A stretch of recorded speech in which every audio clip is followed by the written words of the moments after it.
What's up mga mag-aaral at mga kaguro? Narito muli ang inyong online teacher, Rolly Franco, para sa panibagong aralin para sa pag-aaral ng kasaysayan at lipunang Pilipino, Quarter 2. Nasa week number 2 na tayo ngayon ng ating pag-aaral.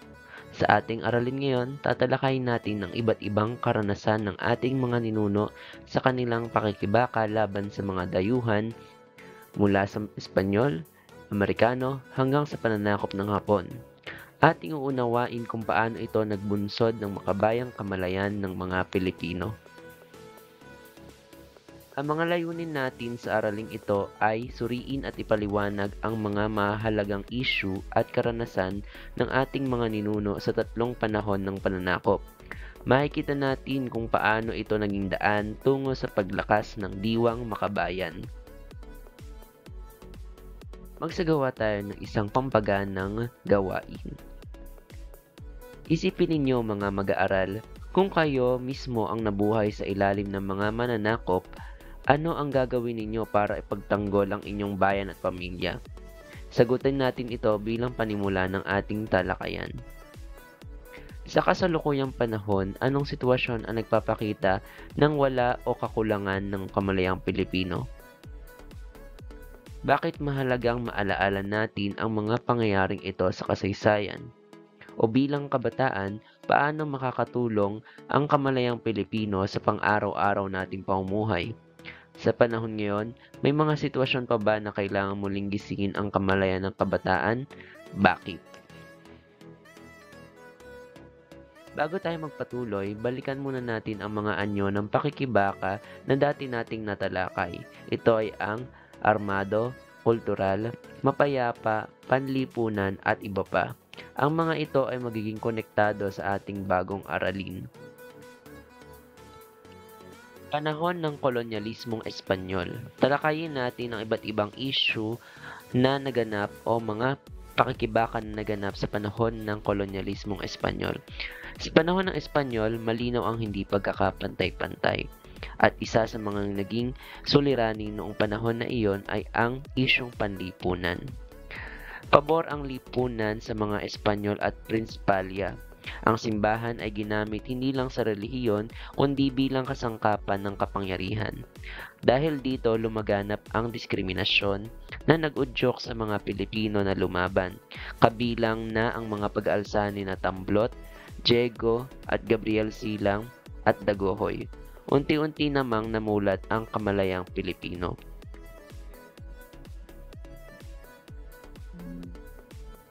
Sunod naman ay isyong pang-ekonomiya. Pinilit ng Espanyol ang mga Pilipino sa polo y servicio o sa pilitang paggawa at sa pagbabayad ng tributo. Nariyan din ang monopolyo ng tabako. Ang lahat ito ay nagdulot ng kahirapan at gutom. Dahil dito, lumakas ang kamalayang ekonomikal ng mga Pilipino na humangtong sa mga pag-aalsa at sa bandang huli himagsikan ng 1896. Sunod ay ang isyong politikal. Sa politika, hawak lahat ng Espanyol ang kapangyarihan. Wala ni isang Pilipino ang may tunay na boses. Hindi pantay ang batas, madalas na inaapi ang mga Pilipino. Ngunit dahil sa edukasyon, naliwanagan ang mga ilustrado at humiling ng reforma. Nang hindi ito ibinigay, isinilang ang katipunan at dito na sumiklab ang revolusyon. Sa kabuuan, sa panahon ng Espanyol, nag-ugat ang malalim na damdaming makabayan ng mga Pilipino. Ang kawalang katarungan sa lipunan, ekonomiya at politika ang nagtulak sa mga Pilipino na magkaisa para sa kalayaan at ang naging bunga nito ay ang makabayang kamalayan. Sunod naman ay ang panahon ng kolonyalismong Amerikano. Talakayin natin ang edukasyon para sa kababaihan. Noong panahon ng Amerikano, nagkaroon ng malaking pagbabago sa edukasyon ng kababaihan. Nagbukas ng mga paaralan tulad ng Philippine Normal School at dumating ang mga Thomasites upang turuan ang mga kababaihan na dati noong panahon ng mga Espanyol ay ipinagbawal. Dito maraming kababaihan ang naging guro at naging profesional. Ang mga Thomasites ay ang tinatawag na guro ng mga kababaihan. Sunod ay ang paglahok sa larangang pampubliko. Hindi na nakulong ang kababaihan sa tahanan lamang. Sina Pura Villanueva Calao at iba pang leader kababaihan ay nanguna sa pagsusulong ng karapatan, kabilang ang pagboto. Nagbuo rin ng Asosasyon Feminista Filipina na lumaban para sa karapatang sibiko at moral. Karapatang bumoto noong panahon ng Amerikano. Noong 1937, sa wakas, nakamit ng kababaihan ang karapatang bumoto.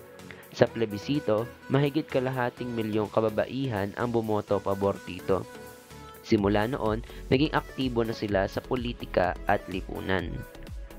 Mga lumahok na estimated na 500,000 kababaihan doon sa nabanggit na plebisito. Sa kabuuan, sa panahon ng Amerikano ay nagbukas ang pinto para sa kababaihan na lumahok sa lipunan at politika. Ito rin ang naglatag ng pundasyon ng modernong kamalayang pangkababaihan. Dumako naman tayo sa panahon ng okupasyong Hapon. Una, issue rito ay ang kahirapan sa kabuhayan. Sa ilalim ng pananakop ng Hapon, bumagsak ang kabuhayan. Nasira ang mga bukirin, pabrika at transportasyon. Nagkaroon ng kakulangan sa pagkain, gamot at trabaho. Maraming Pilipino ang napilitang magtrabaho sa ilalim ng puwersa. Kasabay ng kahirapan ay ang matinding karanasan at paglabag sa karapatang pangtao noong panahon ng okupasyong Hapon. Maraming Pilipino ang ikinulong, pinahirapan at pinaslang. Libo-libong kababaihan ang naging biktima ng pagiging comfort women, isang malagim na bahagi ng ating kasaysayan. Kung napanood ninyo ang isang palabas sa GMA7, Pulang Araw, ay pinakita dito kung gaano talaga naghirap ang mga ninuno natin noong panahon ng okupasyong Hapon.